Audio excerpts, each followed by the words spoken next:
إن الحمد لله نحمده ونستعينه ونستغفره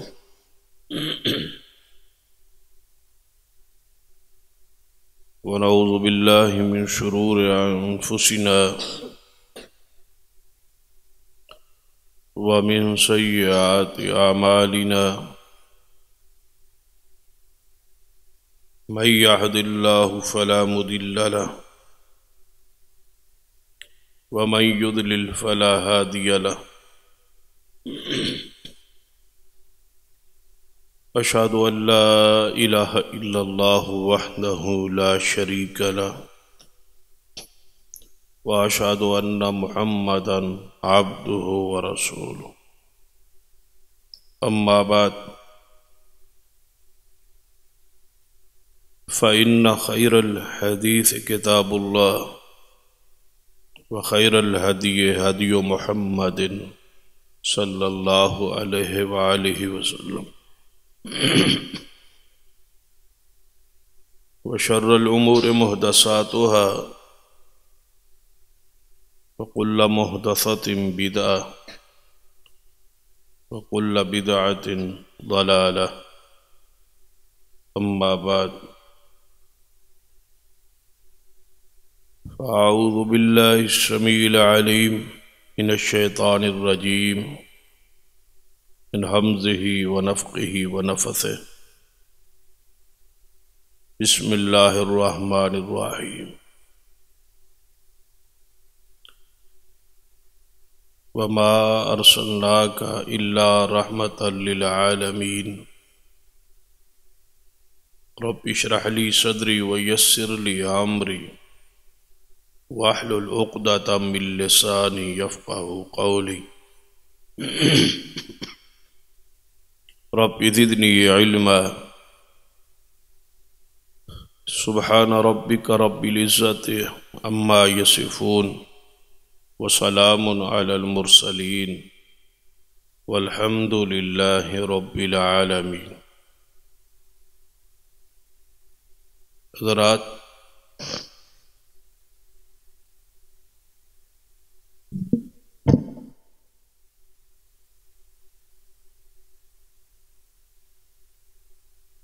جو آیت مبارکہ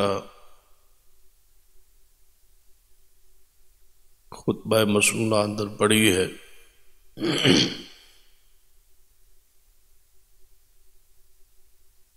جس کے اندر اللہ تبارک و تعالی نے اپنے حبیب جناب محمد رسول اللہ صلی اللہ علیہ وآلہ وسلم کی شان اور آپ کی ایک صفت کہ آپ کی ذات رحمت للعالمین ہے، سارے جہانوں کے لیے آپ کی ذات رحمت. اس پر آج ہمارا بفضل اللہ تعالی 10واں خطبہ جمعہ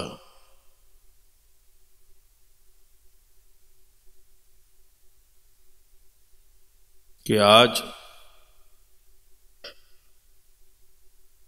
اس وقت دنیا اندر جو مسائل امت نو درپیش ہے، جس پر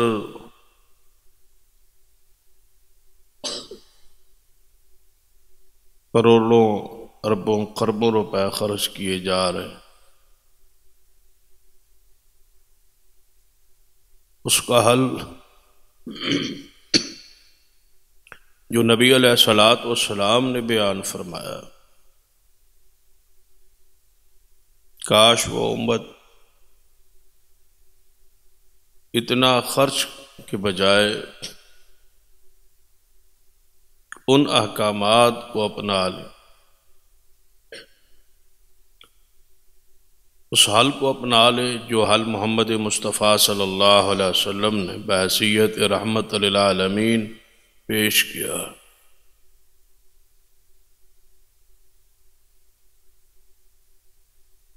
آپ کی آمد بے شک تو پہلے اہل عرب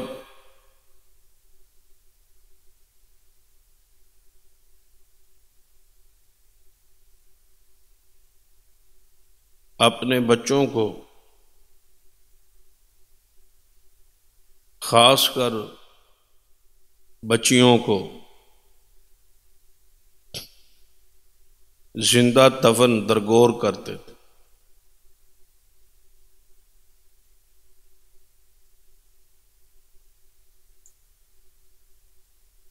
مطمع نظر یہ تھا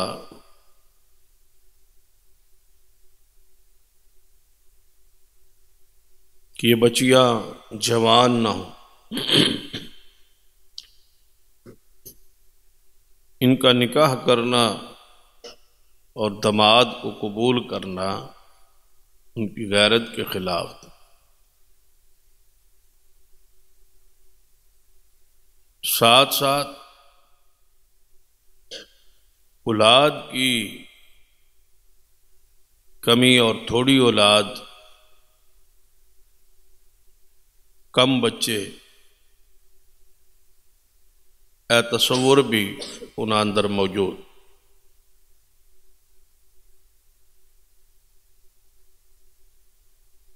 اگر یہ تصور تھا تو پھر بچیوں کو ہی زندہ دفن کیوں کرتے؟ دوسری وجہ کہ بیٹا بڑا ہو کے کمائے گا، ساتھ دے گا، جنگ کرے گا، لڑے گا،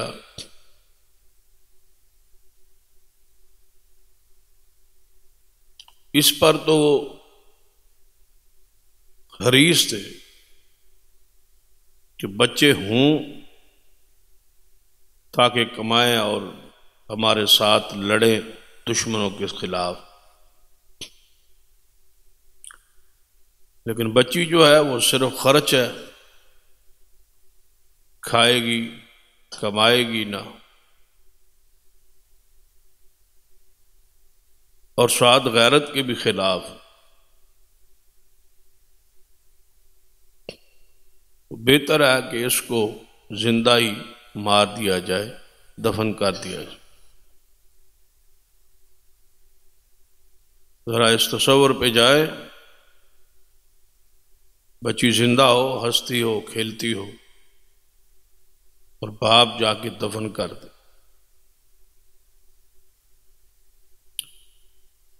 عام آدمی کا دماغ جو ہے،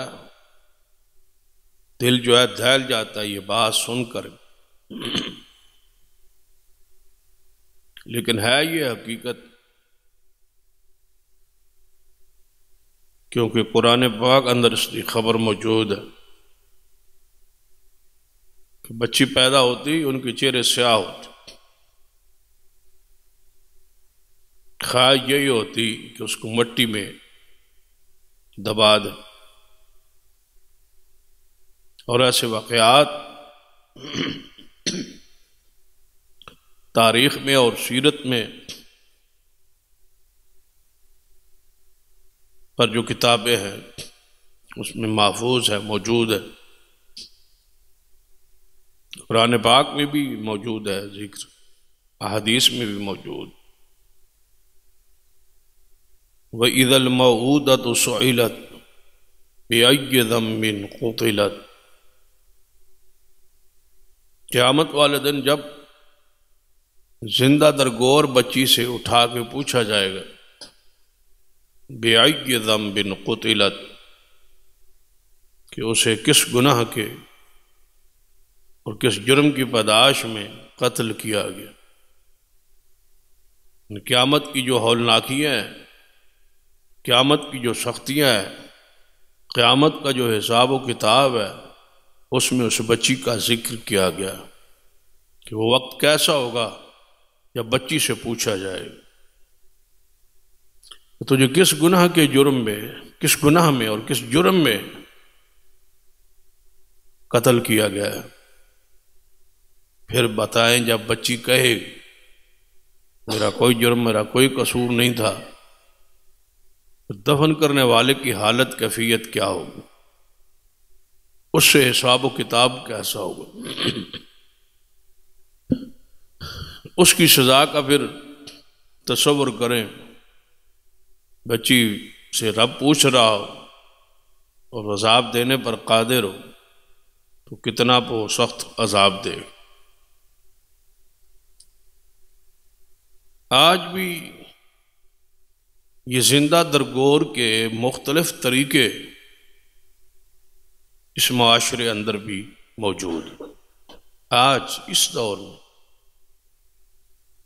ترقی یافتہ دور میں، میڈیا کے دور میں، پڑھے لکھے دور میں، مختلف انداز اور مختلف طریقے اور مختلف ہیلے اور بہانوں کے ذریعے بچوں کو زندہ دفن کرنے کا انداز موجود ہے۔ نام مختلف ہے، نیت کردار وہی ہے۔ اس کا نام قتل نہیں رکھا، منصوبہ بندی رکھا۔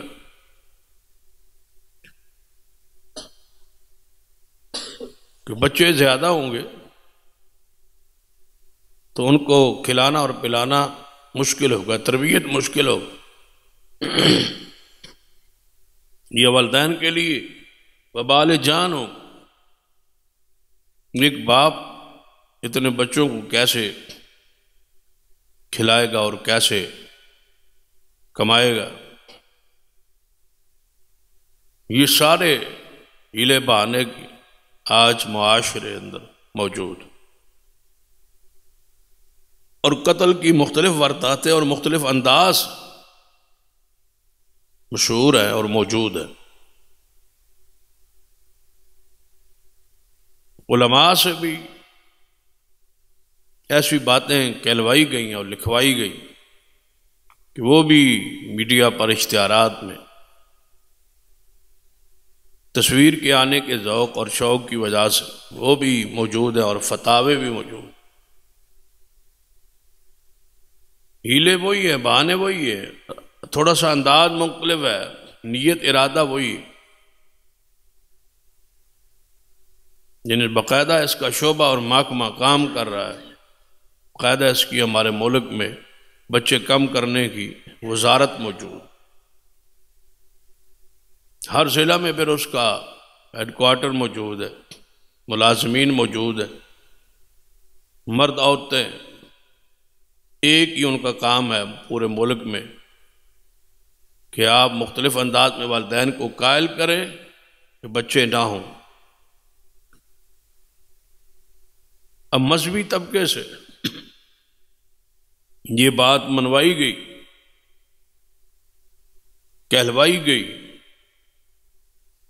کہ ہم بچوں کی پیدائش کے خلاف نہیں ہیں، بلکہ والدین کے لیے، ماں کی صحت کے لیے مناسب جو ہے ولادت میں، پیدائش میں بچوں کے درمیان وقفہ ہونا چاہیے۔ نیت وہی ہے، انداز مختلف ہے۔ جس طرح نبی علیہ الصلوۃ والسلام نے فرمایا کہ قیامت سے پہلے شراب پی جائے گی لیکن نام بدل دیے جائے گا، شراب ہی ہوگی، نشہ ہی ہوگا، نام بدلے، سود کھایا جائے گا لیکن نام بدل دیا جائے گا۔ آج وہی صورتیں موجود ہیں کہ ایک طبقے کو راضی اور خوش کرنے کے لیے اسلامی بینکاری کے نام سے سود جاری، کہ یہاں اسلام کے مطابق ہوتی ہے، یہاں کوئی سود وغیرہ نہیں، کام وہی ہے، نام مختلف ہے، انداز مختلف ہے، وارداتیں وہی ہے، حرام وہی ہے، سود وہی ہے۔ آج بھی بچیوں کو زندہ دفن کرنے کا طریقہ، واردات موجود ہے، نام اس کا اور رکھا گیا ہے، پھر ان پر والدین کے لیے انعامات اور مختلف ورکشاپس رکھی گئی تاکہ ان کو قائل کیا جائے کہ اس پر مناسب وقفہ ہو، ماں کی صحت کا خیال رکھیں۔ جبکہ قرآن پاک میں، احادیث میں، تذکرہ اور سیرت کی کتابوں میں محفوظ اور موجود، اور تعین کیا گیا کہ بچوں کو کم از کم زیادہ سے زیادہ 2 ہونے چاہیے، اور جن ممالک میں اس پہ عمل کیا گیا آج وہ پریشان ہیں اور آبادی بڑھانے کے پروگرام بنا رہے، اور مسلمان گھٹانے کے پروگرام بنا رہے۔ وہاں بندوں کی قلت ہو گئی، وہ بڑھانے کا سوچ رہے ہیں، مسلمان ابھی تک گھٹانے کا سوچ رہے ہیں، کسی طرح اولاد جو ہے وہ کم ہو۔ پھر جب قرآن پڑھتے ہیں تو سورہ یوسف پڑھتے ہیں، جھومتے ہیں مسلمان بھی، خطباء بھی، واعظین بھی، علماء بھی۔ یعقوب علیہ السلام کے کہتے ہیں کہ 10 بیٹے تھے۔ پھر جب ذکر ہوتا ہے اصحاب کرام رضوان اللہ علیہ مجمعین کا، خلفائے راشدین کا، تو ان کی اولاد کی تعداد بیان کی جاتی، حتیٰ کہ جن کا سب سے زیادہ نام لیا جاتا ہے سیدنا علی رضی اللہ تعالیٰ، ان کے بیٹوں کا ذکر 18 تک بیان کیا جاتا ہے۔ یعنی ان شخصیات کا ذکر کیا جاتا ہے، ان کی اولاد کا بھی ذکر ہوتا ہے، ان کے بچوں کا بھی ذکر ہوتا ہے، لیکن ساتھ ساتھ اس کے برعکس ان کی سیرت اور کردار کے برعکس جو ہے منصوبہ بندی کا سلسلہ بھی جاری کیے ہوئے۔ قرآن پاک میں نص ہے وَلَا تَقْتُلُوا أَوْلَادَكُمْ خَشْيَةَ إِمْلَاقٍ نَحْنُ نَرْزُقُهُمْ وَإِيَّاكُمْ۔ قرآن پاک کے الفاظ پہ غور کریں، نہ قتل کرو اپنی اولادوں کو، اپنے بچوں کو، خشیت املاق، بھوک کے ڈر سے، افلاس کے ڈر سے، غربت کے ڈر سے، کھانے کے ڈر سے اپنی اولاد کو قتل نہ کرو۔ یاد رکھیے علماء امت، ایک عورت ہے وہ بیمار ہے، اس کی جان کو خطرہ ہے، ڈاکٹروں نے تجویز کیا ہے کہ اس کے ہاں بچے کی ولادت مشکل ہے اور ناممکن ہے اور اس کی جان کو خطرہ ہے، تو میں علماء امت نے ظلم نہیں کیا، زیادتی نہیں کی، دلائل کی روشنی میں اجتہادی فتاوے موجود ہیں کہ ایسی صورت میں عورت کی جان کے بچاؤ کے لیے ایسا کرنے کا جواز علماء نے دیا ہے، لیکن اس کا معنی یہ نہیں ہے کہ ایک محکمے کو، ایک سوچ کو، ایک فکر کو پروموٹ کرنے کے لیے علماء جو ہے وہ غلط رنگ میں وقفے کا اشتہار دے اور ایک محکمے کو اور ایک سوچ اور فکر اور ایک نظریے کو وہ جو ہے اس کی اشاعت کرنے کی ناکام کوشش کرے۔ علماء کا یہ کام نہیں ہے۔ واقعی ایسی صورت ہو اور ماں کو جان کو خطرہ ہے، ڈاکٹرز کی رپورٹس ساری ساتھ موجود ہے، اس وقت اس حال اور اس کیس میں علماء بیٹھیں گے جب ڈاکٹرز اپنا کیس، اپنی تشخیص علماء کی طرف بھیجیں گے کہ ہمارے پاس اس کی شرعی رہنمائی چاہیے، عورت کی یہ کیفیت ہے اور یہ حالت ہے، اس پر شریعت ہمیں کیا گنجائش دیتی ہے، تو علماء وقت اس پر بیٹھ کے اس حالت، اس واقعے میں اس عورت کے لیے خاص فتویٰ جاری ہو، نہ یہ کہ اخبارات میں آئے روز اشتہارات چھپتے رہے جس سے گناہ اور بے حیائی اور فحاشی اور زنا کو فروغ حاصل۔ کیا صرف اس گناہ کی وجہ سے اولاد ہی رک جاتی ہے؟ نہیں، اس سے گناہوں کی ترویج بھی ہوتی، بے حیائی اور زنا اور بدکاری پھیلتی ہے، جس کو ختم کرنے کے لیے محمد مصطفیٰ صلی اللہ علیہ وسلم 1450 سال پہلے بعثیت رحمت تشریف لائے.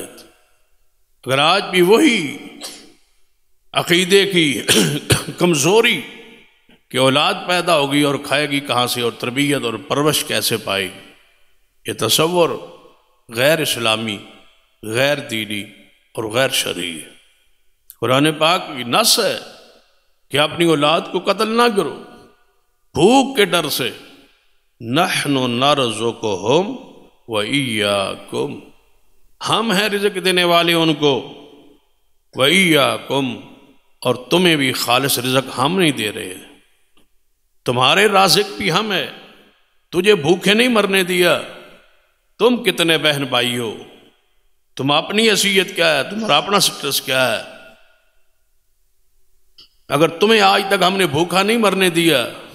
نحن نرزقہم، ایک جگہ پہ ہے نحن نرزقکم وإیاہم، اور دوسرے مقام پہ ہے نحن نرزقہم وإیاکم، تمہارے رازق بھی ہم ہیں، انہیں آ لینے دو، ان کے رازق بھی ہم ہیں، ان کو رزق بھی ہم دیں گے، تمہیں جیسے رزق دے رہے ہیں اور تم کھا رہے ہو.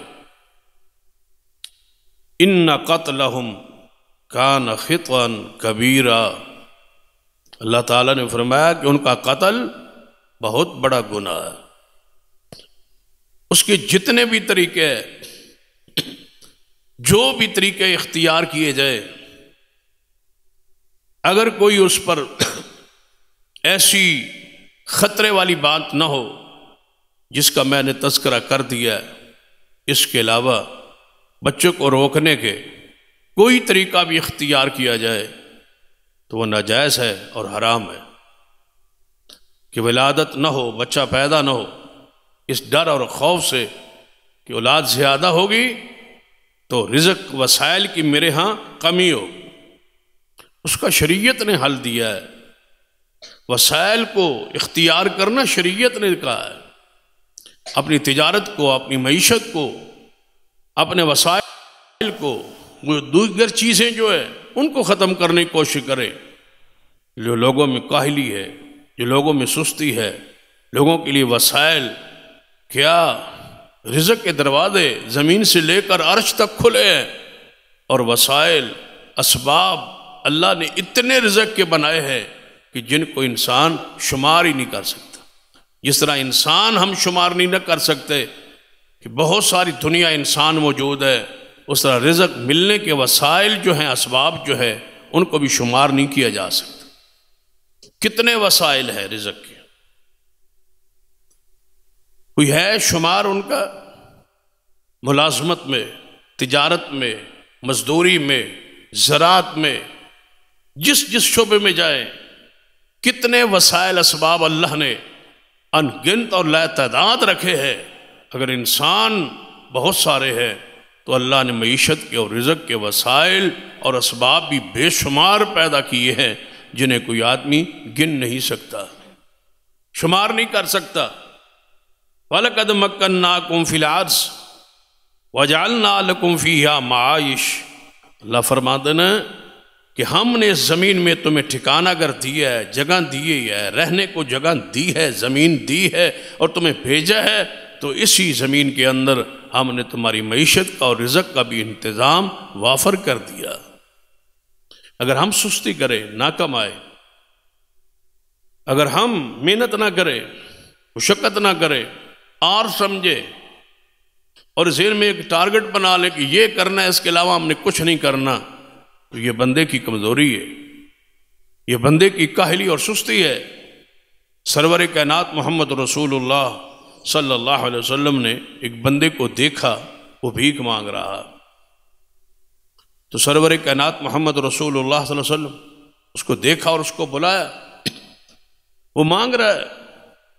اب نبی علیہ الصلوۃ والسلام نے اس کو دے سکتے تھے، اس کی خدمت کر سکتے تھے، اس سے تعاون کر سکتے تھے، ایسا نہیں کیا. آپ نے اس کو بلایا اور فرمایا تیرے پاس کیا کچھ بھی نہیں، تو مانگ رہا ہے.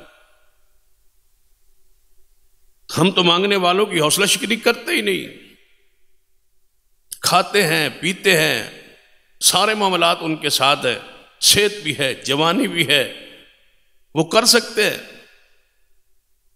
اگر معذور ہے تو معذوری کے انداز اور رنگ میں بھی کمانے کے طریقے اور ذرائع موجود ہیں، لیکن اس کے باوجود ہم نے آج تک بھیک کی مذمت نہیں کی۔ کہتے ہیں جو آ گیا اس کو دے دو، بس مانگ رہا تھا میں نے دے دیے۔ نبی علیہ السلام دیکھا، اس کو بلا لیا اور پوچھا کیا تمہارے پاس کھانے پینے رہنے کے لیے کوئی چیز نہیں ہے اور تم مانگ رہے ہو؟ اس نے کہا یا رسول اللہ صلی اللہ علیہ وسلم میرے پاس کچھ بھی نہیں، میرے گھر میں صرف ایک کمبل موجود ہے جس کو میں اوپر لے کے سوتا ہوں، اس کے علاوہ میرے پاس کچھ بھی نہیں ہے۔ اب بتاؤ وہ مستحق نہیں ہے دینے کا، اس کو دیا جائے، اس سے تعاون کیا جائے۔ لیکن نبی علیہ السلام نے فرمایا جاؤ وہ کمبل ہی لے آؤ، جو گھر میں کمبل موجود ہے نا اس کو لے آؤ۔ وہ لے آیا۔ نبی علیہ السلام نے فرمایا یہ اس کے گھر میں کل کمائی، کل چیز، کل اثاثہ ایک کمبل ہے، اس کو کوئی خریدنے کے لیے تیار ہے؟ صحابی نے کہا یا رسول اللہ صلی اللہ علیہ وسلم میں 1 درہم کا اس کو خریدتا ہوں۔ فرمایا اس سے زیادہ کوئی دینے کے لیے تیار ہو؟ دوسرے نے کہا میں 2 درہم کا خریدتا ہوں۔ آپ نے فرمایا کمبل لے لو اور یہ 2 درہم مجھے دے دو۔ آپ نے فرمایا یہ 2 درہم لے جا، 1 درہم کا چادر اور بستر اپنے لیے متبادل خرید لے، جو اوپر لے کے تو سو جائے، اور 1 درہم کی ایک کلاڑی خرید کے لا میرے پاس۔ وہ لایا۔ اب ہمارے کمبل بستر گھر رکھ آئے ہو، متبادل 1 درہم کا خرید لیا ہے؟ جی ہاں یا رسول اللہ صلی اللہ علیہ وسلم۔ فرمایا اب یہ کلاڑی لائے ہو، اس کے لیے دستہ میں محمد مصطفیٰ نے خود تیار کر رکھا ہے۔ دستہ آپ نے اس میں ڈال دیا اور آپ نے فرمایا جاؤ 15 دن کے لیے مجھے مدینے میں نظر نہیں آنا، آپ نے جاؤ لکڑیاں جنگل سے کاٹو اور لکڑیاں لا کے بیچو اور کام کرو۔ جب 15 دنوں کے بعد رسول اللہ کے پاس حاضر ہوا تو 10 درہم اس کے پاس موجود تھے۔ نبی علیہ السلام نے حوصلہ شکنی کی ہے، یہ وہ آپ کی رحمتیں ہیں، یہ وہ آپ کے گر ہیں جو آپ نے لوگوں کو سکھلائے کہ کام کرو۔ صحابی رسول ہے، مدینے کا رہائشی ہے، نبی علیہ السلام نے اس کو کام کی طرف لگا دیا۔ یہ نہیں دیکھا اس کا سٹیٹس، مقام، خاندان کون سا ہے، جاؤ لکڑیاں کاٹو اور بیچو، لکڑیوں کا کاروبار کر لو، جنگل سے لے آؤ اور بازار آ کے میں بیچو۔ کیا یہ کاروبار آج موجود نہیں؟ کیا مانگنے والے یہ کام نہیں کر سکتے؟ بھیک مانگنے والے یہ کردار ادا نہیں کر سکتے؟ لیکن بھیک میں آسانی ہے۔ لیکن نبی علیہ السلام نے فرمایا تھا سن لے، یہ لکڑی کا کام، یہ وہاں سے لکڑیاں اٹھا اٹھا کے بازار میں آ کے بیچنا، جنگل سے لانا، یہ اس سے کہیں آسان ہے کہ قیامت والے دن اٹھے اور تیرے چہرے پر چمڑا اور جلد اور ماس ہی نہ ہو، یہ اس سے بہتر۔ کام میں کون سی ہار ہے؟ کیا حیثیت ہے اور کیا مقام ہے ہمارا کہ ہم کہتے ہیں کہ یہ کام ہمارے مقام کے اور ہمارے خاندانی روایات کے خلاف ہے، یا ایک ذہن بنا لیا کہ ہم نے یہ کام کرنا ہے بس، اس کے علاوہ اس کو حاصل ہو گیا تو ٹھیک، نہیں تو یہ بھیک مانگ رہا ہے، یہ سستی اور کاہلی اور ڈپریشن اور بیماری اور پریشانی کا شکار ہے اور چارپائی پہ لیٹا ہوا ہے اور اس کو کوئی کام نہیں ہے اور ہزاروں گناہ اس کی زندگی کا حصہ بن۔ سرور کائنات محمد رسول اللہ صلی اللہ علیہ وسلم آپ کو کام کی ترغیب دی ہے کہ کام کرے، محنت کرے، مزدوری کرے۔ صحابہ کرام نے کی ہے، سیدنا علی نے کی ہے، سیدنا ابو بکر، عمر، عثمان نے کی ہے۔ خود سرور کائنات محمد رسول اللہ صلی اللہ علیہ وسلم فرماتے ہیں میں نے فلاں قبیلے کی چند پیسوں کے عوض میں نے بکریاں چرائی ہیں، ان سے بڑا مقام کس کا ہوگا؟ ان سے بڑی عزت کس کی ہے؟ وہ بکریاں چرا رہے، مزدوری پر، معاوضے پر، اجرت پر، خاندان سب سے ان کا اونچا ہے، نسب ان کا سب سے اونچا ہے، خوبصورتی میں ان کے جیسا ہے کوئی نہیں، نفاست میں وہ اپنی مثال آپ ہے، جسم سے خوشبو آ رہی ہے، لعاب میں برکتیں اور رحمتیں ہیں، پسینے سے خوشبو آ رہی ہے، لیکن لوگوں کی بکریاں چرا رہے ہیں اور کائنات کو بتلا رہے ہیں کہ نبی علیہ السلام نے فرمایا 1.25 لاکھ نبیوں میں ایک نبی بھی ایسا نہیں آیا جس نے بکریاں نہ چرائی۔ سب سے زیادہ عاجز، سب سے زیادہ انکساری، سب سے زیادہ ہمارے معاشرے کے ماحول کے مطابق سب سے نچلے درجے کا کام یہ ہے کہ بندہ جنگل میں بکریاں چرا رہا ہو، اور سارے انبیاء نے یہ سنت قائم کی۔ نچلے درجے کا جس کے ہمیں کام کہتے ہیں، وہ کام انبیاء نے کیا ہے، تاکہ تمہیں پیغام ملے کہ سب سے نچلے درجے کا جو کام ہے یہ سب سے اونچے درجے والی شخصیات کرتی رہی۔ محنت میں، مزدوری میں، کام میں محنت کرے، منصوبہ بندی کے وہ راستے جو غیر شرعی اور غیر دینی ہے ان کو استعمال نہ کرے۔ اولاد دنیا میں آئے یہ اللہ کی نعمت۔ رسول اللہ صلی اللہ علیہ وسلم نے فرمایا ان خاندانوں میں رشتہ کرو جہاں اولاد زیادہ ہے۔ آپ دیکھیں گے کہ جس گھر میں رشتہ کر رہا ہوں اس گھر کی اولاد کتنی، اس عورت کی جو ماں ہے، جو ساس ہے، اس کی اولاد کتنی، اس کی جو خالائیں ہیں ان کی اولاد کتنی ہے۔ یہ دیکھنے والی بات ہوتی ہے رشتہ دینے اور لینے میں اور معاملات میں۔ آپ ایک ایسے بندے کو رشتہ دے رہے جس کے بھائیوں کی اولاد نہیں، جس کے چچاؤں کی اولاد نہیں، اللہ ولد ہے، تو اس چیز کا امکان موجود ہے کہ جس کو آپ دے رہے ہیں اس کے ہاں اولاد نہ ہو، یا آپ کسی بچی کا رشتہ لے رہے اور آپ جانتے ہیں اس کی بہنوں کی اولاد نہیں، اس کی خلاؤں کی اولاد نہیں ہے، اولا ولد ہیں، بے اولاد ہیں، تو اس چیز کا قوی امکان ہے کہ ان کی خاندانی ایسی کوئی بیماری ہو، نقص ہو کہ وہاں بچہ پیدا نہ ہو۔ تو اسلام نے رشتے کے انتخاب میں اس چیز کا خیال رکھا ہے جو ہم نہیں رکھتے۔ ہم خاندان میں جڑے رہتے ہیں چاہے اولاد ہو یا نہ ہو۔ توکل کا یہ معنی نہیں ہے جو ہم نے سمجھا ہے کہ اس کی بہنوں کی اولاد نہیں، اس کی بھائیوں کی بھی اولاد نہیں ہے، اور آپ کہیں کہ توکل میں کرتا ہوں اللہ مجھے دے گا۔ اگر توکل کے درجے پر پہنچ گئے تو ہم اس کا انکار نہیں کرتے، لیکن توکل کا یہ معنی نہیں ہے کہ زبردستی وہاں رشتہ اور شادی کر دی جائے، ہو نہ ہو یہ اللہ کے اختیار میں ہے۔ نہیں، اللہ نے جو اسباب و ذرائع جو رسول اللہ نے بیان کیے ان کو استعمال کرنا دین ہے، شریعت ہے، اجر ہے، ثواب ہے، دین ہے۔ جب رسول اللہ نے فرمایا ان کی خاندان کی اولادوں کا خیال رکھو رشتہ دیتے لیتے وقت، تو ہم کیا زیادہ متوکل ہیں رسول اللہ سے؟ جب آپ نے وضاحت فرما دی تو لہذا سرور کائنات محمد رسول اللہ صلی اللہ علیہ وسلم وسائل کو اختیار کرنے کا حکم دیا ہے۔ وسائل اختیار کریں، اپنی معیشت کو، اپنے کاروبار کو، اپنے معاملات کو، اپنی اولاد کو کام کرنے کی ترغیب و تلقین کریں، ان سے کام لیں۔ یہ دین ہے، یہ شریعت ہے۔ منصوبہ بندی کا ذہن یہ میں رکھنا کہ اولاد کم ہو تاکہ وسائل مجھے زیادہ اختیار نہ کرنا پڑے، یہ اسلام نہیں ہے، یہ دین نہیں۔ یہ سرور کائنات محمد رسول اللہ صلی اللہ علیہ وسلم کی رحمت، جس کو آپ نے رحمت للعالمین سمجھا ہے۔ آپ سے پوچھا گیا کئی معاملات میں اولاد کے حوالے سے کہ کیا یا رسول اللہ صلی اللہ علیہ وسلم کہ ہم کیا ایسی کوئی ترتیب اختیار کر لیں؟ کچھ باتیں ایسی ہے جو مستورات تک چونکہ آواز جا رہی ہے نہیں بیان کی جا سکتی، لیکن آپ کو سمجھانے کے لیے، نوجوانوں کو خاص کر سمجھانے کے لیے بات یہ ذہن میں رکھیں۔ رسول اللہ صلی اللہ علیہ وسلم سے پوچھا گیا کہ یا رسول اللہ صلی اللہ علیہ وسلم کیا ہم ایسا طریقہ اختیار کر لیں کہ بچہ پیدا نہ ہو؟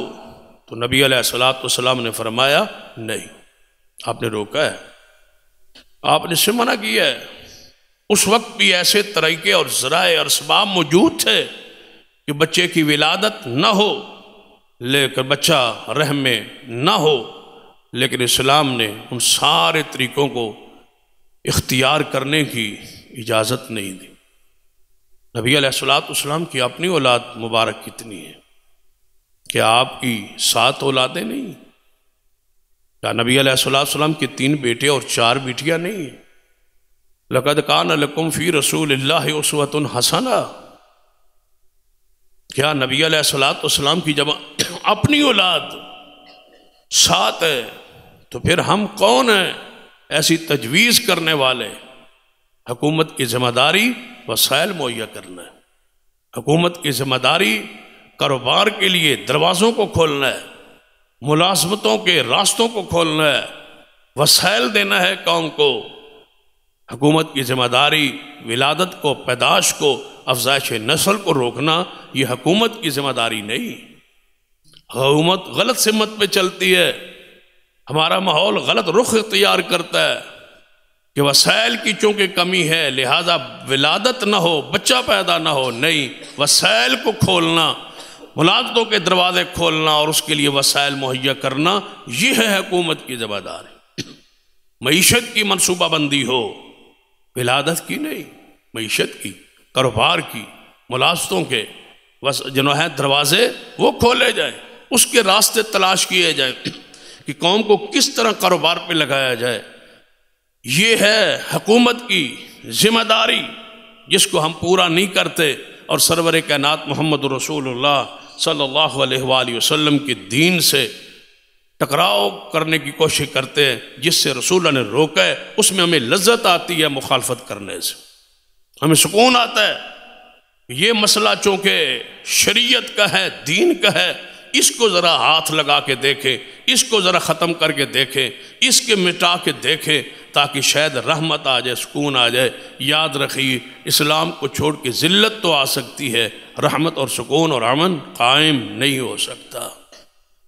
نبی علیہ الصلوۃ والسلام آج ہمارے اس معاشرے میں، ہماری اس قوم، سب سے زیادہ جو ہمارے ملک میں خرچ کیا جا رہا ہے وہ کس پر ہے؟ یہ ایک منصوبہ بندی کا محکمہ تھا جس پر وسائل خرچ کیے جا رہے۔ اس کے بعد ہماری دوسری پرابلم اور پریشانی جس پر ہم کروڑوں لاکھوں روپے خرچ کرتے ہیں وہ ہے ناخواندگی اور جہالت کا خاتمہ۔ تو سرور کائنات محمد رسول اللہ صلی اللہ علیہ وسلم جس دن سے اعلان نبوت کیا، 23 سال آپ کے سارے کے سارے، اگر میں یہ کہہ دوں مبالغہ نہیں ہوگا کہ 23 سال پورا دور نبوت جو ہے ایک لمحہ پیغمبر کا تعلیم کے لیے گزرا ہے۔ کوئی لمحہ ایسا نہیں۔ 13 سال مکہ مکرمہ میں کوئی سفر نہیں تھا، کوئی جہادی معرکہ نہیں تھا، صرف تعلیم تھی، صرف پڑھائی تھی۔ 100% رسول رحمت صلی اللہ علیہ وسلم اپنی امت کو، اپنے صحابہ کو پڑھاتے تھے اور پڑھانا چاہتے تھے، اور کوئی موقع ایسا نہیں تھا جہاں رسول اللہ صلی اللہ علیہ وسلم نے تعلیم کا سلسلہ شروع نہ کیا ہو۔ آپ نے پہلے دن ہی آپ کو رب نے کہہ دیا تھا، اقرأ بسم ربک الذی خلق، نون والقلم وما یسطرون۔ نبی علیہ الصلوۃ والسلام نے پیغام دیا تھا، قل هل يستوي الذين يعلمون والذين لا يعلمون۔ آپ نے فرمایا تھا طلب العلم فریضہ علی کل مسلم۔ نبی علیہ الصلوۃ والسلام نے ہی دعا کی تھی، وقل رب زدنی علما۔ نبی علیہ الصلوۃ والسلام نے ہی فرمایا تھا، انما یخشی اللہ من عبادہ العلماء انما بعثت معلما۔ اللہ نے مجھے مستعد بنا کے بھیجا ہے، اے اللہ میرے علم میں اور اضافہ کر۔ رسول اللہ نے کبھی مال کے لیے یہ بات نہیں کی، کبھی دولت کے لیے یہ بات نہیں کی، کبھی دنیا کے لیے یہ بات نہیں کی کہ اللہ مجھے اور مال دے، اور مال دے، اور مال دے۔ وَقُلْ رَبِّ زِدْنِي عِلْمًا، جس کے لیے رسول اللہ نے زیادتی کی دعا کی ہے وہ صرف اور صرف علم ہے کہ اے اللہ مجھے علم میرا زیادہ فرما دے۔ جو سب سے بڑے عالم ہے وہ علم مانگ رہے ہیں اللہ سے۔ سرور کائنات محمد رسول اللہ صلی اللہ علیہ وسلم کے پاس مکہ مکرمہ میں جب دیکھی، مکہ مکرمہ ہجرت کر کے آپ مدینہ تشریف لے گئے، اس سے جانے سے پہلے ہی آپ نے سیدنا مصعب رضی اللہ عنہ بھیج دیا، جاؤ آکے اہل مدینہ کو کتاب و سنت، علم، تعلیم کا سلسلہ میرے آنے سے پہلے جا کے شروع کر دو۔ پھر غزوہ بدر کو دیکھی، 70 قیدی آپ کے پاس تھے، 70 قیدیوں کی ذمہ داری رسول اللہ نے کیا لگائی تھی؟ فرمایا اگر رہائی چاہتے ہو تو ہر وہ قیدی جو میرے 10 صحابہ کو لکھنا اور پڑھنا سکھا دے، میں محمد اس کو رہائی دے دوں گا۔ ہر قیدی کی ذمہ داری لگ گئی 10۔ اب 70 قیدیوں کی ذمہ داری کتنی ہے؟ کتنے بندوں کو پڑھانا ہے؟ 700۔ 10 بندوں کو پڑھا کے جانا ہے۔ بدر میں کتنے تھے؟ 313۔ باقی مدینہ کے اندر جو معذور یا چھوٹے یا رہ گئے تھے ان سب کو ملا لو 700۔ تو 100% رسول اللہ صلی اللہ علیہ وسلم تعلیم کے معیار کو رکھنا چاہتے ہیں۔ فرمایا ان سارے صحابہ کو 10 صحابہ کو لکھنا پڑھنا سکھا دو، میں محمد مصطفیٰ تمہیں رہائی دے دوں۔ یہ نبی علیہ السلام ہر فجر کے بعد زندگی کا یہ معمول رہا ہے۔ ابو موسیٰ اشعری رضی اللہ تعالیٰ فرماتے ہیں ہم فجر کے بعد، یہ وہ آپ کی رحمت ہے، یہ ہے وہ آپ کی شفقت، یہ آپ کی مہربانی، یہ آپ کی رحمت ہے، یہ خیرخواہی ہے، یہ پیار ہے، یہ انس ہے، یہ رحمت ہے محمد مصطفیٰ صلی اللہ علیہ وسلم کی کہ تعلیم کو آپ عام فرما رہے۔ آج پھر جہالت ہمارے معاشرے کا وہ سب سے بڑی بیماری ہے کہ قوم پڑھی لکھی نہیں ہے، اور جو پڑھی لکھی ہے وہ بھی ان پڑھ ہے۔ کوئی دنیاوی علوم جانتا ہے تو دینی علوم سے بالکل دور ہے، کوئی دینی علوم جانتا ہے تو دنیاوی علوم سے بالکل دور ہے۔ سرور کائنات محمد رسول اللہ صلی اللہ علیہ وسلم ہر نماز فجر کے بعد بیٹھ جاتے، صحابہ آپ کے قریب آ کے بیٹھتے، کوئی قرآن کا مسئلہ پوچھتا، کوئی وراثت کا مسئلہ پوچھتا، کوئی خوابوں کی تعبیر پوچھتا۔ حضور تعلیم بکھیر رہے، تعلیم دے رہے، تعلیم و تربیت کا سلسلہ محمد مصطفیٰ صلی اللہ علیہ وسلم کا جاری۔ یہ تعلیم صرف تعلیم نہیں ہے، یہ معلومات نہیں ہے، اس میں تربیت بھی ہے، تزکیہ بھی ہے، دل کی صفائی بھی ہے، ستھرائی بھی ہے، تعلیم بھی ہے اور عمل بھی ہے۔ یہ ساری چیزیں اکٹھی جا رہی ہے محمد مصطفیٰ۔ یہ جو ہم بھائی چارے کا تذکرہ کرتے ہیں، مواخات کا، کہ مہاجرین انصار بھائی بھائی بن گئے، اس کی حکمتوں کو پڑھ کے دیکھ لیں کہ نبی علیہ السلام نے آتے ہی مدینہ میں، اور مواخات مدینہ بھی ہے اور مواخات مکہ بھی ہے، اس کو ہم بھولے ہو گئے۔ نبی علیہ السلام نے مکہ مکرمہ میں بھی بھائی چارہ قائم کیا تھا، صحابہ کرام کے دوسرے صحابہ کو بھائی بنایا تھا، لیکن وہ زیادہ مواخات تاریخ میں اور سیرت میں معروف نہیں ہو سکے۔ بہرحال مدینہ طیبہ میں بھائی چارہ جو قائم کیا محمد مصطفیٰ صلی اللہ علیہ وسلم نے، اس کی مثال زمانے میں نہیں ہے۔ لیکن آج یہ سنت مفقود ہے، مہجورہ ہے، یہ سنت چھوڑ دی گئی۔ ہمارے ہاں چند مخصوص سنتے ہیں جس پر ہماری مار کٹائی اور ہماری سختی اور ہمارا جو ہے وہ زیادہ توجہ، اس کا انکار نہیں کہ ہم نماز کے حوالے سے انتہائی سنجیدہ ہیں، خاص کر اہل الحدیث پاؤں جوڑنے پر سنجیدہ ہیں۔ ذرا برابر پاؤں نہ جوڑاؤ تو جو سنت سے زیادہ پیار کرنے والے ہیں وہ لڑتے ہیں، جھگڑتے ہیں، ان کے ماتھے پر تیوری چڑھتی ہے کہ یہ پاؤں نہیں ملاتا۔ آمین بالجہر پر، رفع الیدین پر، سینے پر ہاتھ باندھنے پر، تشہد کی انگلی آخری جناب تشہد میں انگلی کو اٹھانے پر، اس کے اشاروں پر ذرا مسئلہ پوچھتے ہیں اور سنت کے مطابق عمل کرتے ہیں۔ لیکن مواخات ایسی سنن ہیں جن کو ہم دیکھنا بھی نعوذ باللہ گوارا نہیں کرتے۔ اگر تصور کریں، پیش کریں تو ماننے کے لیے ہم تیار نہیں ہے۔ یہ مواخات کیا سنت نہیں ہے؟ علماء کرام نے اس کو اس رنگ اور اس روشنی میں کیوں نہیں بیان کیا کہ یہ سنت ہے، یہ دین ہے، یہ شریعت ہے؟ وہ مکہ مکرمہ کی مواخات بھی بیان کی جائے، مدینہ طیبہ کی مواخات بیان کی جائے، اس سے بڑی محمد مصطفیٰ کی رحمت کیا ہو؟ کہ وہاں پر بھائی چارہ قائم ہو رہا ہے، اور بھائی چارے میں آپ کو پڑھیں گے نا تو جیڑا انصار دا بڑا سردار ہوگا، بڑی شخصیت ہوگا انصار کی، اس کو رسول اللہ نے بھائی پتہ ہے کس کو بنایا ہے؟ آزاد کردہ جو غلام تھے نا، غلام، ان کو بھائی بنایا ہے، ان بڑے لوگوں کو۔ اس پر مفسرین اور محدثین سیرنگاروں نے بہت کچھ لکھا ہے کہ غلام کو بڑے سردار کا بھائی کیوں بنایا، تاکہ ان غلاموں کے دل و دماغ میں جو پستی ہے، جو کم تری ہے، غلام ہونے کی وجہ سے، غلام رہنے کی وجہ سے جو پست سوچ اور پست فکر ہے، اس کو بھائی بنا کے بڑی شخصیت کا ان کے ذہنوں سے وہ چیز نکال دی جائے، اور ان کے اندر جو قیادت کی صلاحیت ہے اس کو اجاگر کر کے انہیں قوم کا رہنما بنایا جائے۔ تبھی تو نبی علیہ السلام نے غلاموں کو، اسامہ کو لشکر کا امیر بنایا تھا، تبھی تو رسول اللہ صلی اللہ علیہ وسلم نے حضرت بلال رضی اللہ تعالیٰ عنہ کو جناب سیدنا اسید بن حضیر سردار کے، انصار کے سردار ہیں، ان کا بھائی بنایا تھا۔ اس لیے تو ابو حذیفہ رضی اللہ تعالیٰ کے غلام تھے سالم، وہ فوت ہو گئے۔ سیدنا عمر فرمایا کرتے تھے کہ اگر آج ابو حذیفہ کا غلام، ابو حذیفہ کا مولا سالم زندہ ہوتا، اللہ کی قسم میں عمر اس کو خلیفۃ المسلمین بنا دیتا۔ وہ غلام تھے، لیکن بھائی بننے سے وہ سوچ بلند ہوئی۔ یہ نبی علیہ السلام کی سوچ کی گہرائی ہے کہ آپ نے غلاموں کو سرداروں کا بھائی بنا کے جوڑ کے ان کے ہم پلہ کھڑا کیا ہے، ان کے مال میں حصہ اور ان کی وراثت اور ترکے کا حصہ دار بھی محمد مصطفیٰ صلی اللہ علیہ وسلم نے بنایا ہے۔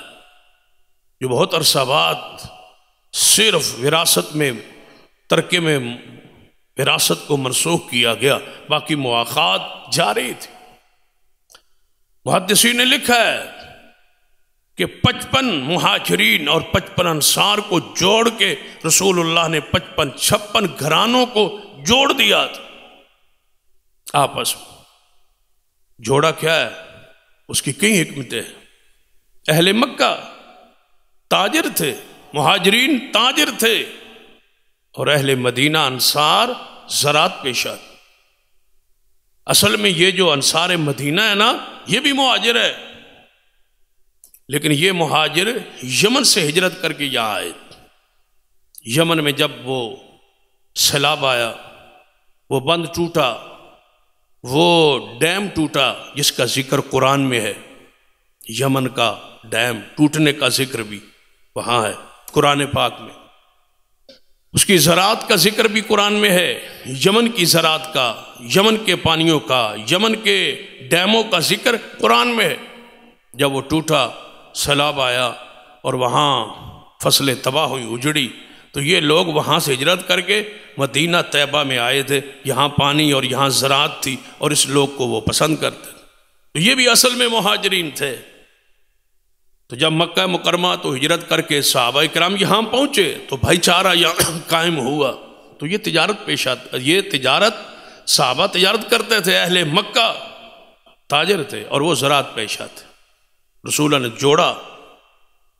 جوڑ کے یہود و نصارہ جن کا قبضہ تھا تجارت پر، جو تجارت کے سارے گروہوں کو جانتے تھے، اور انصار پر تشدد اور ظلم اور ان کی ساری زراعت کو خرید لیتے تھے، ان کے اناج کو خرید لیتے تھے، ان کی مرضی کی قیمت دیتے تھے، ان پر ظلم اور تشدد کرتے تھے۔ جب صحابہ آئے تو تجارت کے سارے تجربے انصار کو دیے، اور انصار سے سارے تجربے زراعت کے لے کر پوری معیشت پر جب مسلمانوں کا قبضہ ہوا، یہود و نصارہ ختم ہوئے، تو یہ ان کا قبضہ ٹوٹا۔ تو یہ ہے وہ محمد مصطفیٰ کی رحمت، جو آپ تاجر اور جناب کسان کو، زراعت پیشے کو جوڑ رہے تھے، یہ وہ محمد مصطفیٰ کی مواخات کا نتیجہ ہے، یہ ثمرہ ہے جو رسول اللہ نے اپنی رحمت کے ذریعے عطا کیا۔ دوسری بات، یہ صحابہ کرام جو اہل مکہ تھے، یہ تقدم زمانے کی وجہ سے، یہ حضور پر کتنے سال پہلے ایمان لائے؟ 13 سال پہلے۔ ان پاس دین کا، عقیدے کا علم آ چکا تھا، اب ہر بندہ تو آگے پڑھ نہیں سکتا، علم حاصل نہیں کر سکتا، تو نبی علیہ السلام نے مواخات کے ذریعے پتہ ہے سب سے بڑا کام جو آپ کے دل اور ارادے میں تھا کہ یہ میرے مہاجر صحابہ ایک ایک انصار کے گھر میں بھائی بن کے داخل ہو جائیں تاکہ ہر گھر درسگاہ بن جائے، اور سیکھا ہوا محمد سے جو علم ہے، جو دین ہے، وہ ان صحابہ کو چند دنوں میں پہنچ جائے، اور جو ان کو تقدم حاصل ہے زمانے کے لحاظ سے یہ پہلے مسلمان ہوئے ہیں، ہر صحابی ایک انصاری کے گھر میں داخل ہو کے مجھے جناب محنت ہی نہ کرنا پڑے، چند دنوں میں انصار تک سارے کا سارا دین گھر میں ایک معلم داخل ہو جائے۔ رسول اللہ نے علم کے ذریعے چند لمحات میں، چند ایام میں وہ سارا علم انصار کے گھروں میں منتقل کرنے کا بہترین ذریعہ بنا، وہ مواخات، وہ بھائی چارہ جس کے لیے رسول اللہ صلی اللہ علیہ وسلم نے اس کو قائم کیا۔ پڑھے نبی علیہ السلام کی یہ ساری قربانی جو ہے وہ علم کے لیے، دین کے لیے ہے۔ نبی علیہ السلام نے چند سالوں میں وہ انقلاب وہ برپا کیا ہے تعلیم کے ذریعے، جو آج ہم تلاش کر رہے ہیں کہ کاش دنیا، لیکن ہم نے فرق کر دیا، مدارس میں دنیا نہیں ہے اور دنیا میں دین نہیں ہے۔ حکومت یہ تو چاہتی ہے کہ مدارس میں دنیاوی علوم پڑھائے جائے، لیکن حکومت یہ نہیں چاہتی کہ سکولوں میں دین کو، اسلام کو، شریعت کو، عقائد کو، نظریات کو پوری طرح نافذ کر کے پڑھایا جائے، تاکہ یہ جو درمیان میں فرق ہے یہ ختم ہو جائے، یہ مٹ جائے۔ ایک سکول و کالج سے پڑھا ہوا بچہ قرآن کا قاری بھی ہو، قرآن کا حافظ بھی ہو، قرآن کا عالم بھی ہو، قرآن جاننے والا ہو، حدیث کو جاننے والا ہو، منہج اس کا درست ہو، اور ختم نبوت کو پہچاننے والا ہو، اور فتنوں سے آگاہی اس کو حاصل ہو، اسلامی معیشت اور تجارت کو جاننے والا ہو، اسلامی بینکاری کے نظام کو جاننے والا ہو، سود اور تجارت کے فرق کو سمجھنے والا ہو، حرام اور حلال سے پوری طرح آگاہ ہو۔ یہ سکولوں اور کالجوں میں جب تک یہ علم داخل نہیں ہوتا اس وقت تک یہ فرق قائم رہے گا، اور علماء اور اہل دین اور اہل دنیا الگ الگ طبقات میں اسی طرح تقسیم رہے۔ اس کی تقسیم ختم ہونے کا واحد ذریعہ ہے کہ جو محمد مصطفیٰ نے طریقہ اختیار کیا وہی رحمتیں دوبارہ داخل ہوں۔ لکھنا پڑھنا صحابہ کرام سیکھ رہے، زراعت کے معاملات صحابہ کرام سیکھ رہے، تجارت کے احکام و مسائل صحابہ کرام سیکھ رہے، اور رسول اللہ سے وراثت کے مسائل حضور سے صحابہ کرام سیکھ رہے۔ یہ فرق ختم ہو۔ سرور کائنات محمد رسول اللہ صلی اللہ علیہ وسلم دیکھ لیے صحیح البخاری میں آپ تشریف لائے، انصار کھجوروں کو پیوند کر رہے تھے، تو نبی علیہ السلام نے فرمایا یہ پیوند کاری کیا ہے؟ تو انہوں نے کہا یا رسول اللہ صلی اللہ علیہ وسلم اس طرح کھجوروں کا فصل اچھا ہوتا ہے، کھجوریں موٹی ہوتی ہے، اچھی ہوتی ہے، پھل زیادہ ہوتا ہے۔ آپ نے فرمایا رہنے دے، اس کو رہنے دے، ایسے ہی پھل ٹھیک آ جائے۔ انصار نے چھوڑ دیا، حضور جو فرما رہا ہے، لیکن آل اس کا نتیجہ سامنے آیا۔ کھجوریں انتہائی باریک تھیں اور بہت کم تھیں۔ صحابہ کرام آئے یا رسول اللہ صلی اللہ علیہ وسلم، آپ کے حکم پر، آپ کے مشورے پر، آپ کے فرمان پر ہم نے پیوند کاری چھوڑ دی۔ ہم جو کھجوروں کو پیوند کاری کر رہے تھے وہ ہم نے ختم کر دی، تلقی کرتے تھے ہم نے ختم کر دیے، لیکن آپ دیکھ لیں کہ فصل تھوڑا ہے اور کھجوریں چھوٹی چھوٹی ہیں، اچھی کھجوریں نہیں، اچھی فصل نہیں۔ تو رسول اللہ صلی اللہ علیہ وسلم نے سن کے کیا فرمایا؟ آپ نے فرمایا میرے صحابہ تم دنیا کے معاملات کو مجھ سے بہتر سمجھتے ہو، میں دینی علوم میں دین میں جب بات کروں تو میری اطاعت کرو، دنیاوی معاملات میں تم بہتر سمجھتے ہو، میں محمد تمہیں اجازت دیتا ہوں کہ اپنے معاملات، اب تجارت کے معاملات جس طرح چاہو اس طرح کیا کرو۔ اگر نہ حضور علیہ السلام کا یہ فرمانا کہ تم مجھ سے بہتر جانتے ہو دنیاوی زراعت کے معاملات کو، یہ وسعت تھی، یہ وہ کھولنا تھا معاملات کو، تاکہ شریعت کا یہ پیغام بھی سمجھ آ جائے کہ یہاں اسلام میں، دین میں، شریعت میں، کاروبار میں کوئی قدغن، کوئی پابندی نہیں ہے. جو طریقے اختیار کیے جائے اسلام اس کی کھلی اجازت دیتا ہے. اگر محمد مصطفیٰ صلی اللہ علیہ وسلم سے اللہ تعالیٰ وہی بات کہلواتا جو صحیح ہوتی، لیکن آپ نے فرمایا تم مجھ سے بہتر سمجھتے ہو. یہ دین کے وہ راہ کو، تجارت کے یہ مسائل کو رسول اللہ کھولنا چاہتے تھے تاکہ کھل جائے اور اس میں ان اصول کا پتہ چل جائے کہ ہر وہ کام جائز ہے جس پر میں محمد مصطفیٰ پابندی نہ لگاؤں. باقی دنیاوی معاملات میں آپ اپنے آزاد ہیں، جس طرح چاہیں کاروبار کریں اور کام کریں، لیکن شریعت کسی حد کو، کسی حرام کو حلال نہ کہے اور کسی حلال کو حرام نہ کہے. شریعت کی حد کو نہ توڑے. اس کے علاوہ تمہیں دنیاوی معاملات میں آزادی ہے. سرور کائنات محمد رسول اللہ صلی اللہ علیہ وسلم صلح حدیبیہ کو ذرا پڑھیں. صلح حدیبیہ میں نبی علیہ السلام نے شرائط طے کی اہل مکہ سے. سہیل بن عمر تھے ان کی طرف سے، رسول اللہ صلی اللہ علیہ وسلم شرائط طے کر رہے تھے. شرائط میں بڑی بڑی شرائط ایسی تھی جس کو حضور علیہ السلام اور صحابہ کرام سمجھتے تھے کہ یہ ہمارے خلاف ہے. کہ کوئی بندہ اگر تمہیں چھوڑ کے ہماری طرف آئے گا ہم واپس کرنے کے پابند ہوں گے، ہمیں کوئی چھوڑ کے تمہاری طرف جائے گا تو تم واپس نہیں کرو گے. سیدنا عمر جیسی شخصیت جس بات و جلال میں آ کے کہہ رہے تھے یا رسول اللہ صلی اللہ علیہ وسلم کیا ہم سچے نہیں؟ فرمایا سچے ہے. کیا ان کے ہاتھوں مارے جائیں تو شہید نہیں؟ فرمایا شہید ہے. فرمایا پھر یہ باتیں آپ کیوں مان رہے؟ لیکن دو شرطیں لکھا ہے علماء امت نے حضور کے سامنے تھی. صرف دو شرط کہ یہ معاہدہ 10 سال قائم رہے گا. باقی ساری شرطیں ظاہری طور پر اسلام، دین اور مسلمانوں کے حق میں نہیں تھی.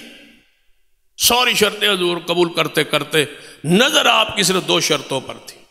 تو شرطیں کون سی ہیں؟ 10 سال تمہاری ہماری لڑائی نہیں ہوگی. 10 سال صلح کا معاہدہ ہے. دوسری شرط، اگر کوئی قبیلہ ہمارے ساتھ ملنا چاہے تو تم نہیں روک سکو گے. یعنی کسی کے ساتھ معاہدہ کرنا چاہے، صلح کرنا چاہے، ہماری حمایت کرنا چاہے، تمہاری حمایت کرنا چاہے، ہمیں کوئی اعتراض نہیں ہوگا، تمہیں بھی کوئی اعتراض نہیں ہونا چاہیے. انہوں نے کہا ٹھیک ہے. اگر وہ ہم سے جنگ بندی یا معاملات طے کرے تمہیں کوئی اعتراض نہیں، ہمیں بھی کوئی اعتراض نہیں. یہ 2 باتیں رسول اللہ صلی اللہ علیہ وسلم نے منوا لی. باقی ساری باتیں ان کی مان لی. یہاں محدثین نے لکھا ہے ان 2 باتوں میں اتنی رحمت تھی کہ 10 سال کا امن کا ماحول، 10 سال صلح کا ماحول، جہاں جائیں وعظ کرے، نصیحت کرے، تعلیم دیں، پڑھیں، پڑھائیں، بیٹھے، کھانے کھلائیں، کوئی رکاوٹ نہیں ہے. مصطفیٰ کو اور کیا چاہیے تھا؟ تعلیم کے لیے راستے کھل گئے، تبلیغ کے لیے راستے کھل گئے. ساری شرائط ان کی مان لی. صرف ایک اس شرط کے بدلے کہ 10 سال حضور کو کوئی روک ٹوک نہیں ہوگی، کسی صحابی کو کوئی روک ٹوک نہیں ہوگی. جہاں وہ چاہے واعظ کرے. پھر قبیلے کے قبیلے مسلمان ہوئے، علاقے کے علاقے اسلام میں داخل ہوئے اس تعلیم کے پرامن راستے اور ذریعے کے ذریعے. پھر کیا ہوا؟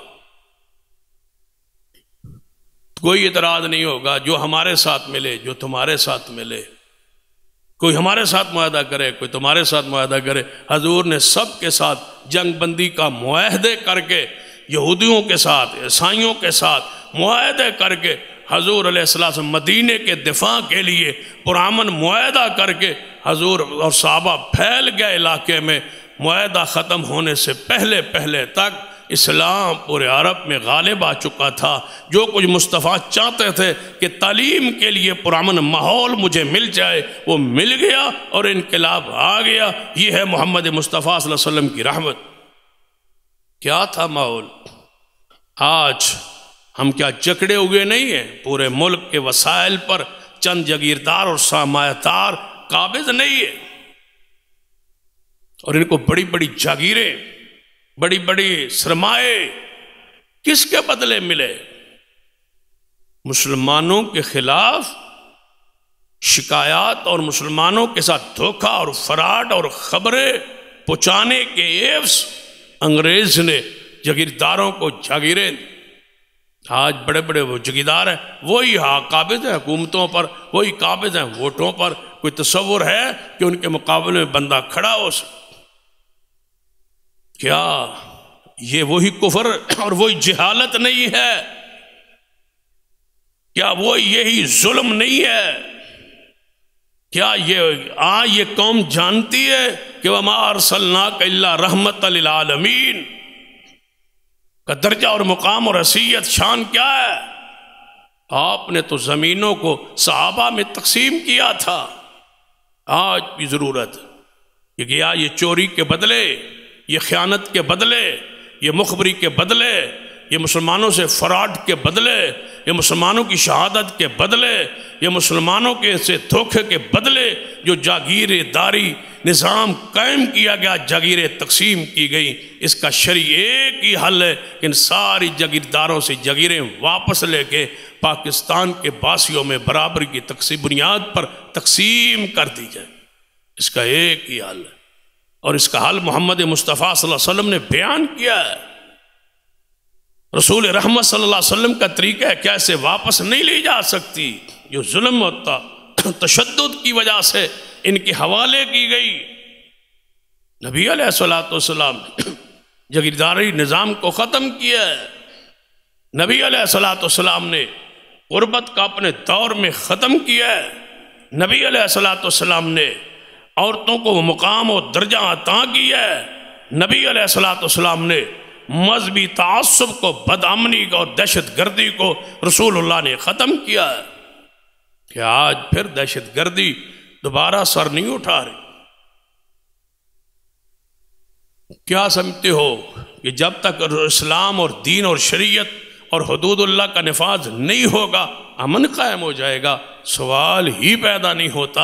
امن کا ایک ہی راستہ ہے، وَمَا أَرْسَلْنَاكَ إِلَّا رَحْمَةً لِلْعَالَمِينَ، جو سزائیں حضور نے تجویز کر دی ہے باوجود رحمت للعالمین ہونے کے، اس کے علاوہ اور کوئی راستہ نہیں۔ جانتے ہیں آپ دوبارہ دہشت گردی ہمارے ملک میں پھر سر اٹھا رہی۔ کل لاہور میں دھماکہ ہوا، پھر پرسوں اسلام آباد میں ہوا، اس سے پہلے پشاور میں ہمارے شیخ الحدیث کو شہید کیا گیا۔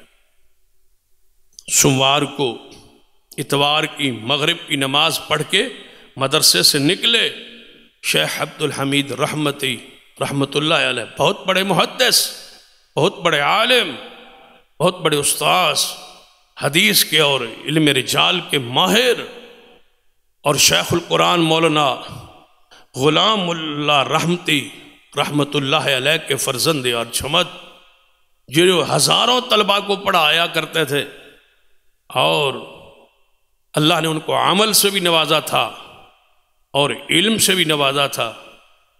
مغرب کی نماز پڑھ کے مدرسے سے باہر نکلے اور دہشت گردوں نے ان کو شہید کر دیا۔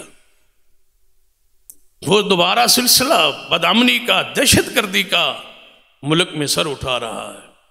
اس کا راستہ، اس کی پناہ ایک ہی ہے کہ امت ایک دفعہ پھر محمد مصطفیٰ صلی اللہ علیہ وسلم کے دین میں جا کے پناہ لے، آپ کی رحمت سے فائدہ اٹھائے، آپ کے دین سے، آپ کی وہ حیات، وہ قصاص، وہ نظام جو حدود کا شریعت نے دیا ہے، اس کو بنوان قبول کر لیا جائے، اور اس کو قبول کر لینے کی وجہ سے امت ان سارے فتنوں سے محفوظ رہ سکتی ہے۔ اللہ تعالی ہمیں محبوب علیہ السلام سے محبت، عقیدت اور ان کی سیرت سے اللہ ہمیں عمل کی توفیق عطا فرمائے۔ اقول قولی ھذا واستغفر اللہ لی ولکم ولسائر المسلمین وآخر دعوایا الحمد للہ رب العالمین۔